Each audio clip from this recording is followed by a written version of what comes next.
हाय सांग मैंने आपण मैंने केमती अच्छा मु तो भावुँ आपण मैंने भल थे कि मु तो बर्तमान दुखर अच्छी कारण एत काल बैशाखी मुझे भावी नी वर्षा हे बोली वर्षा सहित पवन झड़ घड़घड़ी बाबा एत वर्षा हो भावी नी के आसन देखा भिडियो एत वर्षा हो भद्रक ओडिशार भद्रक एत वर्षा है ब्लॉग देखा वर्षा प्रभाव देखूँ एत पवन देखूँ गछ भांगा अवस्था पूरा छोट गछ बोली भांगू ना हम तो पूरा वर्षार तो पूरा भांगी जाता इधर वर्षा देखूँ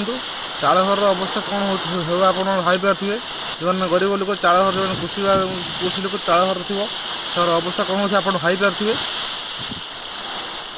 ये ब्लॉग में आपको जनावि केत वर्षा है भद्रक पूरा 5 घंटा धरी वर्षा आम कियारी मान तो पूरा धान कियारी मान 6 मास धरी वर्षा हो नाला ये गोटे थर 3 घंटा तो वर्षा है पूरा बुड़े देती आम भावुँ चाष करें चाष हल कर चाष करें भावुँ किंतु संभव नुह पानी समस्या आगे देखा जापे ऋतु वर्षा पड़े पूरा जीवन मरण सहित लड़ी आस सामान पवन देखुना नड़िया गछ पूरा पिटिक बंका हो गला आप देखिपारे मो गेट पाखे रही वीडियो करुँची देखो कत वर्षा हो भल लगे भिडियो ब्लॉग टे भल लगे लाइक करेंगे सब्सक्राइब करेंगे रोजी धन्यवाद।